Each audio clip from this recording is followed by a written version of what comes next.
been reading a biography the past couple weeks. In fact, I went back through it for a second and then a third time this week as I prepared for this message. A biography of C.T. Studd. He was one of the most, if not the most famous cricket player in England at his time. He set that as a goal for his life, to be the most well-known cricket player in the entire country, and he eventually achieved the goal. He actually, though, realized his brother got deathly ill. When his brother got so sick and he realized his brother was probably dying, it dawned on him, what does all this fame, what does all this wealth matter? Because in the end, you're going to stand before Jesus. In the end, you're going to stand before Christ, and all that's really going to matter is whether you was obedient to Him or not. It was at that moment during that experience that he decided it was time for him to change course. He actually went to a meeting where D.L. Moody was preaching, and during that meeting he repented. He was already a believer, but during that meeting he repented of the way he had been kind of living on the sidelines, the way he had been pursuing the world. He eventually surrendered to be a missionary. He went to China with the China Inland Mission that Hudson Taylor had founded. He left behind his fame, he left behind his fortune. In fact, when he got his inheritance at age 26, it was a very large sum of money. It was enough money for him to live on for the rest of his life. He gave the entire inheritance away because he didn't want that money to handicap him from serving Jesus. Eventually, he had to come home from China, he and his wife, and he found himself back in England. When he was back in England, he began to preach and to travel around preaching, and he saw what he thought was just the softness in the church, and not a softness towards God, but a softness that kept God's people from really being soldiers, from really doing anything for God. And he started preaching, and he started calling people in the church, not outside the church. He started calling them to repent and to buck up and to carry out their calling. His teachings became so widespread and became so demanded that he eventually put them in a little book that he entitled Chocolate Soldiers. Now, I want to read a few lines from the first few paragraphs of that book, Chocolate Soldiers, this morning. C.T. Studd wrote, "Heroism is the lost chord, the missing note of present-day Christianity. Every true soldier is a hero. A soldier without heroism is a chocolate soldier. The otherwise Christian is a chocolate Christian, dissolving in water and melting even at the smell of fire." Listen to what he says. He says, "Sweeties they are.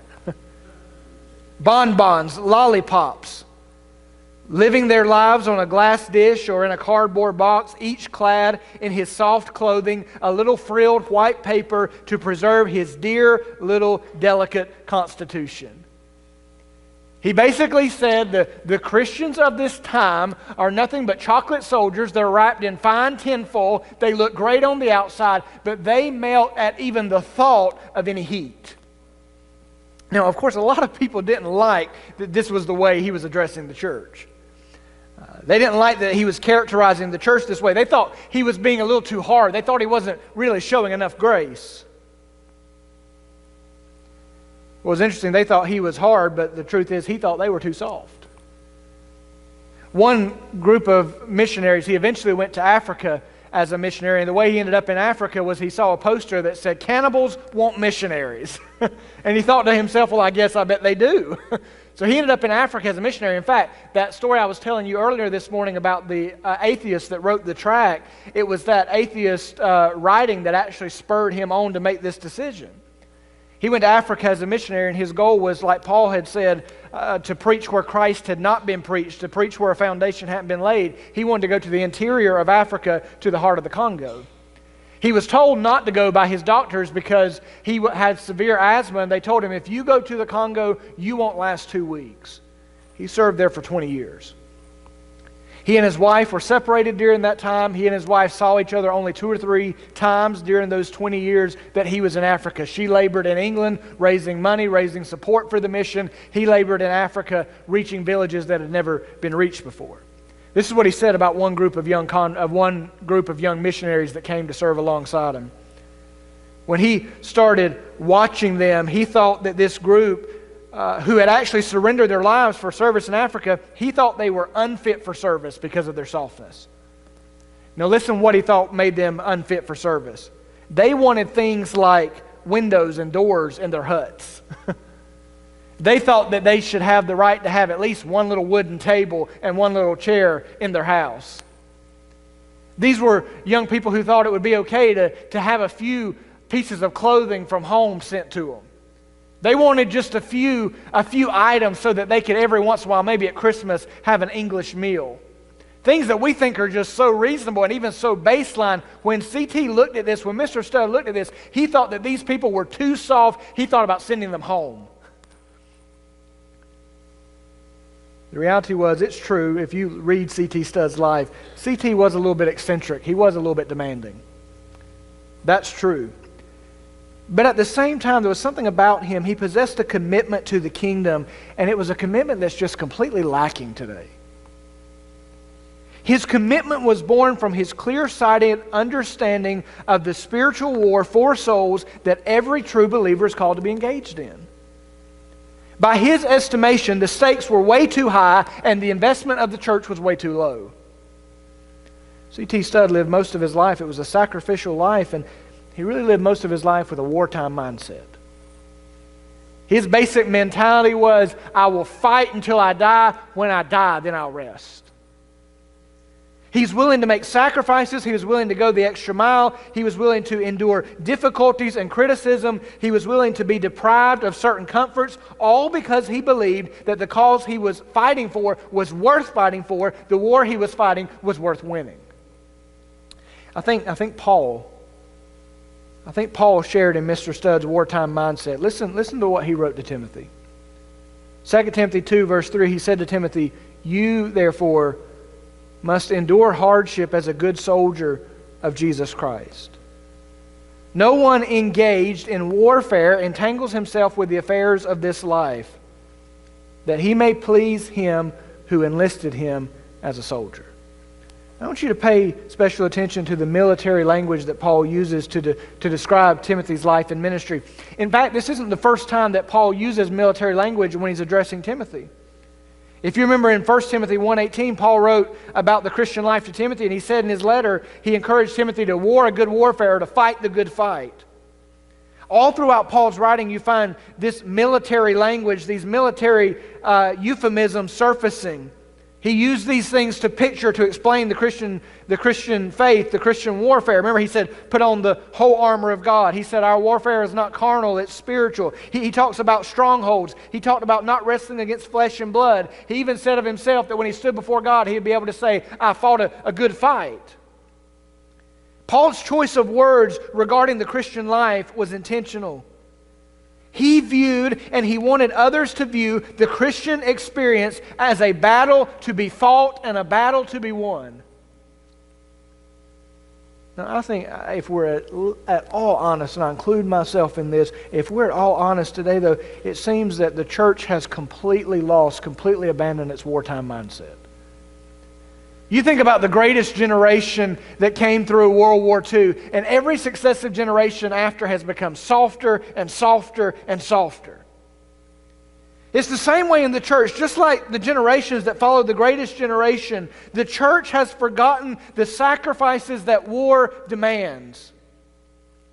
We live as if there is no conflict going on. We live as if there is no war, flitting our lives away, going about our own business, doing what we want, when there is a war, a cosmic war being waged all around us. I'm afraid if God stepped out onto the line today to inspect His troops, at least in the American battalion, God would find far too many distracted, far too many dissatisfied recruits whom God Himself, the great commander, who He would even hesitate to call soldiers.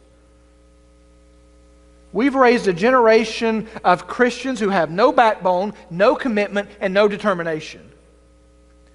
And this is not just in the church, this is in the world in general. Does it ever dawn on you, if we went to war right now and the draft was called up, have you looked around to see who's going to be drafted? Does that not scare you? I mean, really.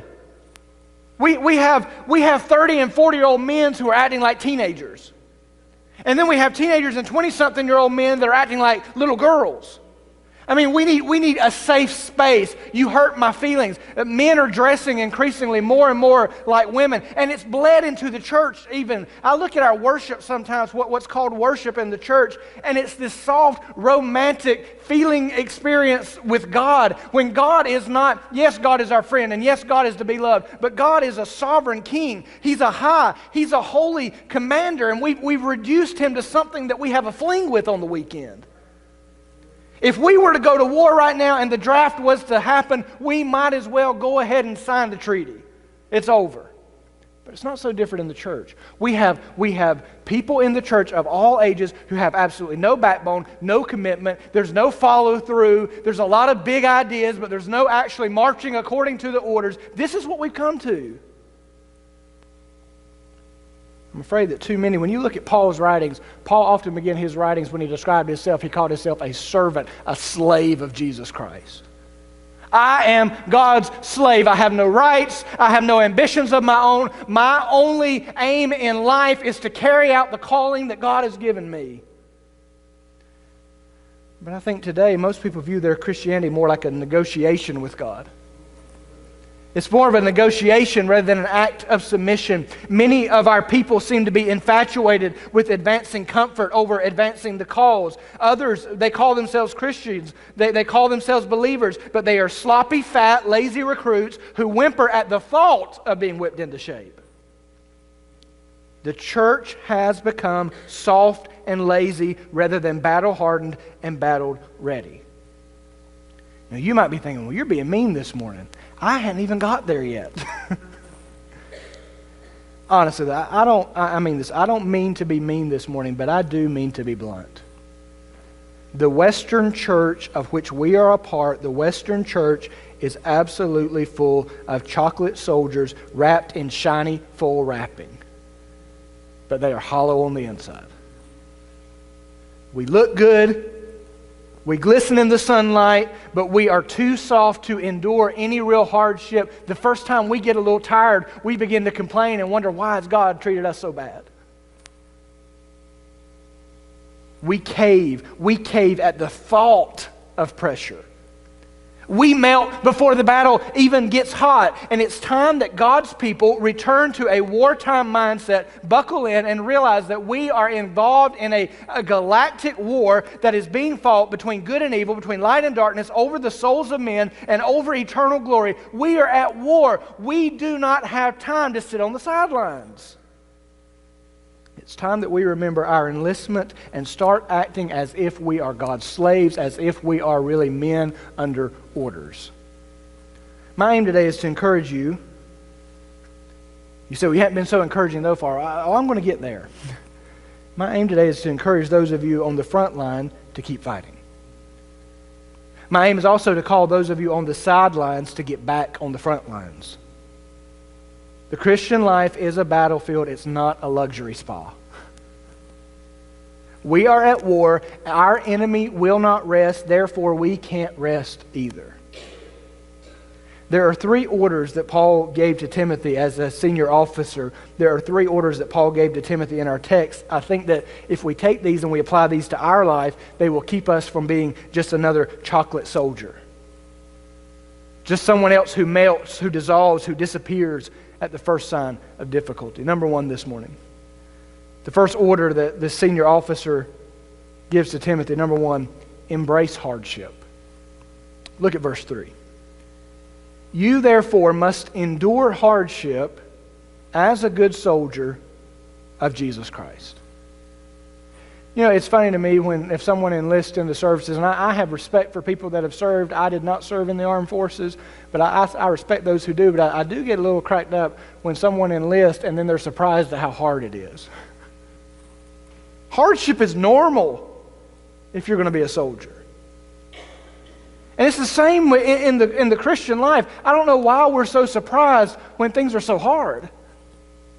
No one should expect a soldier's life to be easy. In fact, I'll say if the soldier's life were easy, he'd never learn to be a soldier. There is no such thing as a light duty assignment in the army of God. The soldier's directive will result in the soldier's difficulty. Timothy's assignment was the source of his hardships. Paul tells him, you have to. It's imperative, Timothy, that you learn to endure hardships as a good soldier. Well, why is Timothy facing hardship? It's specifically because of the command, the assignment he's been given. He is serving in an outpost in Ephesus. He's facing certain trials, certain temptations, certain tribulations. And the reason he's facing these things is because he's an enlisted man.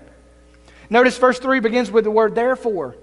Timothy, because you have a calling on your life, you must endure, you must expect to encounter difficulty.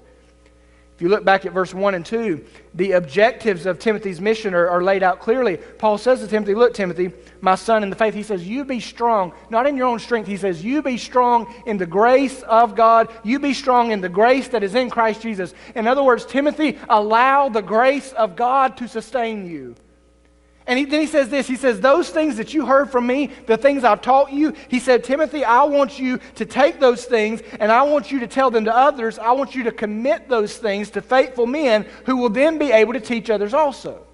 Timothy's assignment was to train the new recruits. Timothy's assignment was to multiply the army. Timothy's assignment was to be a recruit who sent recruiters out. Now think about this. It's no wonder that Timothy would face opposition from the enemy since his primary mission, his primary directive was the training of new soldiers.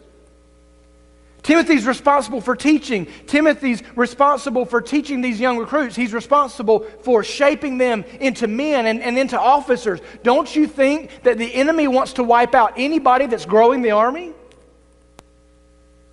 You see, the reason Timothy's facing hardship is because of his assignment. Every assignment, whatever your assignment is, every assignment that you get from God will come with unique challenges and unique difficulties. Hardship is a normal part of the soldier's life. So hardship's normal. But hardship's also necessary.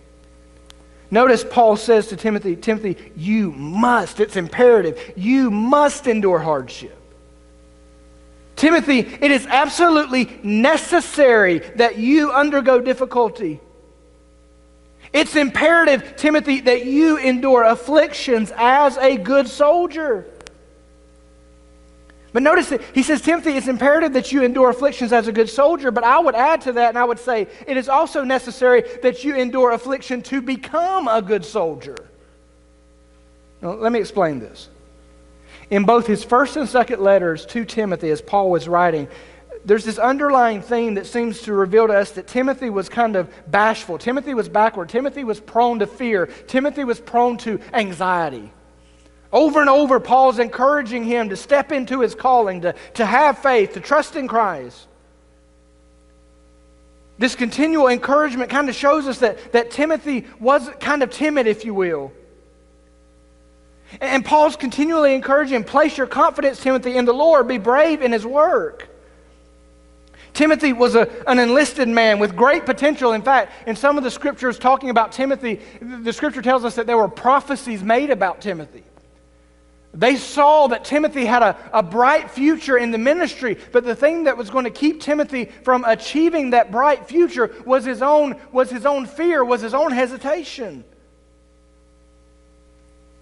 And here Paul gives someone who we might consider a weakling, somebody that we might think of as unworthy to be an officer. He gives that kind of man this admonition. He says, Timothy, you have to learn to endure difficulty. Timothy, you can't turn around and run when difficulty comes. You have to learn to endure it, not only to view it as normal. Timothy, you need to learn to view this as a necessary part of a soldier's life.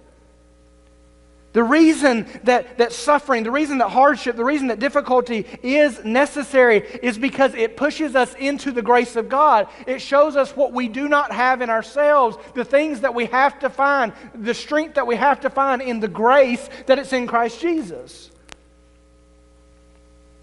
Timothy, you've got this special calling. But only facing continual difficulty is going to afford you the courage and the capacity to carry your calling out. You see, Paul understood that difficulty was the continuing boot camp that God uses to transfer and to transform boys into men. Boys don't become men without going through some things. It's the strain that strengthens the recruit. You think about the man who joins the military. You think about the difficulty of boot camp. You can almost imagine him straining to pull that one last chin-up. Well, it's that one last chin-up that strengthens him and makes him stronger for the battles he's going to face ahead of him. It's the strain of training that strengthens the recruit. The difficulty of deployment increases both our experience and our capacity. Every time as a believer Timothy would encounter hardness, that hardness would harden him a little. Timothy was too soft. He needed to be hardened. So every time he encountered hardness, Paul had confidence that that hardness would harden Timothy. It would enable Timothy, a little high heat would enable Timothy to endure higher and higher temperatures. It's constant exposure to high pressure that strengthens our resolve and keeps us from melting when the battle gets hot. It's being forced into the grace of God that teaches us to depend on the grace of God. Paul is saying to Timothy here, Timothy, difficulty is not to be avoided. Difficulty is to be accepted because it is difficulty that will make you into a good soldier. C.T. Studd said, every true Christian soldier of Christ scorns the soft seductions of peace and her oft-repeated warnings against hardship, disease, danger, and death. The true soldier of Jesus Christ counts disease, danger, and death among his bosom friends. Now, if we're honest this morning, many of our difficulties, many of the things that get us down are really not even that bad. We complain over every stub toe, every hangnail, and God has forgotten me. We complain over so much, and I think if Paul was here, if Timothy was here, if C.T. Studd was here, they'd look at us and they would think that, man, you're unworthy to even be in the army. If we're honest, many of our difficulties are really not even that difficult. The problem is not that the battle is too hot. The problem is just that we're way too soft. And I want to say to you this morning, it's time to stop making excuses and start making progress. You have orders. Therefore, embrace the rising temperatures because the rising temperatures will harden you. They will make you into the man who can endure the heat of the front line. You think it's hot now. It's only going to get hotter. So get used to the hotness now so the hotness later don't make you pass out. Count pain as preparation. View pain as God's drill sergeant sent to make you, not to break you. Embrace difficulty as both normal and necessary. They are both part of being and becoming good soldiers of Jesus Christ. You don't want to be a chocolate soldier? Then I would encourage you, embrace hardship. Number two, you don't want to be a chocolate soldier. Number two, be cautious of civilian entanglements. Look at verse 4. Paul says to Timothy, no one engaged in warfare entangles himself with the affairs of this life. Now there are two key words in that verse. The words are engaged and entangled. The engaged man cannot be an entangled man. And the entangled man will not be an engaged man. Paul's encouragement to Timothy here is be cautious about becoming too involved in civilian affairs. Now, I'm going to say real quickly, some civilian activity is unavoidable. Some civilian activity is even reasonable. We're humans.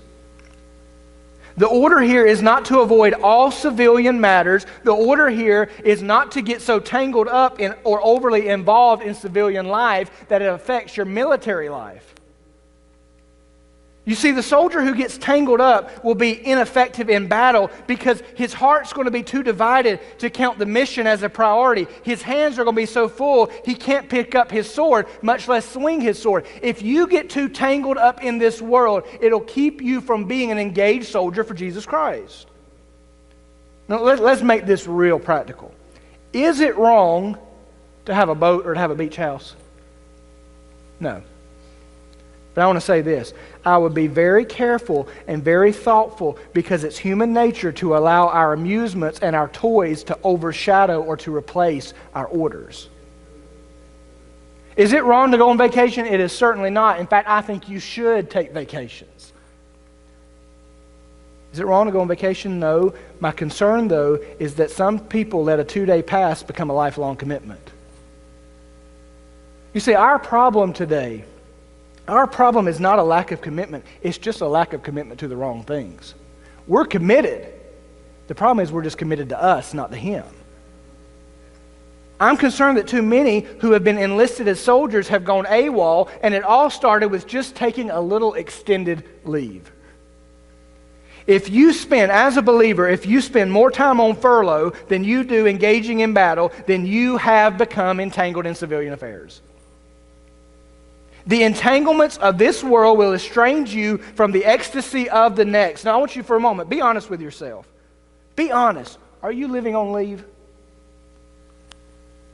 Are you in the foxholes? Are you in the fight? Or are you in a hammock in Hawaii? Is it possible that your comrades are engaged in battle while you're engaged in a nap? Are you engaged? Be honest with yourself. Are you engaged or are you entangled? If you find yourself entangled this morning, I think most Christians, if they got real honest, all of us are probably much more entangled than we would like to admit. All of us. And I just want to tell you this morning, if you find yourself entangled, it's time that you get off the sidelines and return to the front lines. But the only way that can happen is to get untangled. You got to let go of some things. Maybe you're here this morning and you are engaged, but you're getting tired, you're getting weary. Let me tell you something. Every once in a while, a little R&R is necessary. A 2-day pass is not a bad thing. A little leave sometimes is necessary for a long-term ministry. But I do want to say to you, those things are necessary, but be cautious because too much of a good thing can quickly become a bad thing. I wonder how many people thought, I'm just going to rest for a little while, and they've still never got up from under the shade in the tree. The goal of being tangle-free is just being battle-ready. I want you to imagine a soldier. Imagine that sirens start sounding, the camp's being bombed. And imagine a soldier jumping out of his bunk to run into battle, but he hasn't picked up his gun in so long, the thing's dirty, the thing's rusted, the thing's going to malfunction, it's useless. Not only is his weapon useless, as he tries to run into battle, he's carrying a boat, an RV, 3 ATVs, 2 closets full of clothes, a beach house, a 401k. I mean, he's trying to carry all that with him in his bag into battle. The reality is the American dream is a nightmare for any soldier who wants to be effective. You can't be an effective soldier with your backpack full of this world's goods. Therefore, I want to say to you, be cautious of too many civilian entanglements. Can I say it again? There's nothing wrong with a little R&R. There's nothing wrong with a leave. There's nothing wrong with a little time off the front line to rest. But be very cautious that a little time don't turn into a long time. Number 3. How can we avoid becoming chocolate soldiers? Number 3, prioritize pleasing your CO. Prioritize pleasing your commanding officer. Look at verse 4. Again, no one engaged in warfare entangles himself with the affairs of this life. Why? Why not? That he may please him who enlisted him as a soldier. I want to ask you for a moment. I want you to answer to yourself, what really is the great aim of the Christian life? Is the aim of the Christian life to get to heaven? Is the aim of the Christian life to be blessed on earth? Is the aim of the Christian life about bringing a smile to your face? Or is it about bringing a smile to God's face? The great aim of the Christian life is the pleasure of God. That's why you live. That's why you exist, for the pleasure of God. And you might think, well, why should I prioritize His pleasure over mine? Why should I run to the front line? Because this hammock's awful comfortable. One might ask, why should I prioritize the pleasure of God over my own pleasure? Well, there's one word in verse 4 that supplies the answer. Notice the word is enlisted. Now, the word enlisted really, it means chosen. An enlisted man is a chosen man. The primary reason a soldier should seek to please God over himself is this: the mercies that God has shown to him. Now you might think, well, enlistment doesn't hardly sound like a mercy to me. At first glance, the idea of enlistment doesn't sound like a great mercy, especially the difficulty that comes with being a soldier. How can you say that enlistment is a mercy of God? I want you to understand, God didn't just recruit us. God didn't just go out and get recruits. God went out and got recruits from the other team, the other side.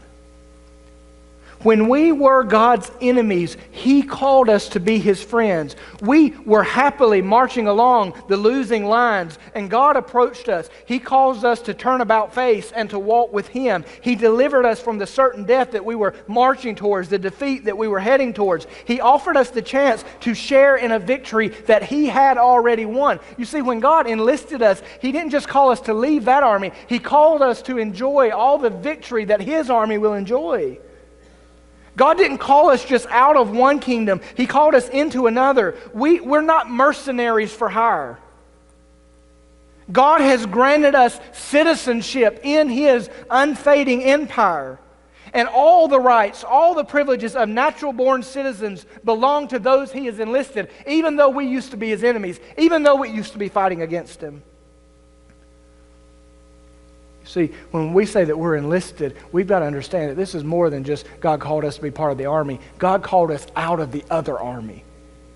God called us out of an army that is doomed for destruction, an army that is marching into defeat. He called us out of that. And He didn't just call us out of that. He called us into His city, into His army. He offers us the promise of everlasting reward, of a kingdom that won't fade, a kingdom that won't fail. And God is the only recruiter that never smirks behind the papers and tells you lies just to get you to sign on the line. God is the only recruiter that has kept every promise He ever made. You see, enlisted men have the privilege of making Him smile and the full assurance of knowing that He will make us smile forever. Our enlistment and the benefit package that comes with it is reason enough to give every second of our short lives to making Him smile. We have all of eternity in which He has promised that He is going to make us smile. We have a very brief life here in which we get the chance to make Him smile. The greatest joy of an enlisted man is the pleasure of his commanding officer. Your greatest joy will be able to stand in the presence of God one day and to hear Him say, "Well done, good and faithful soldier." Our goal is just to hear Him say, "Well done, good and faithful servant." If you don't want to be a chocolate soldier, then make the whole aim of your life this one thing. Make the whole aim of your life pleasing your commanding officer. In Chocolate Soldier, C.T. Studd made the statement, "God never was a chocolate manufacturer, and He never will be." God is not in the business of making chocolate bunnies. God is in the business of making men. And men are made in battle, not in luxury suites. As I close this morning, I want you, just for a moment, right where you are, to do some serious assessment. And I want you to really ask yourself, am I on active duty or have I been on leave for a while? Now, and I want you to be careful with how you answer that question. Reporting for roll call on Sunday morning doesn't mean you're on active duty if you're not engaged in the conflict the rest of the week. You know, one of the surest ways we don't live to please men.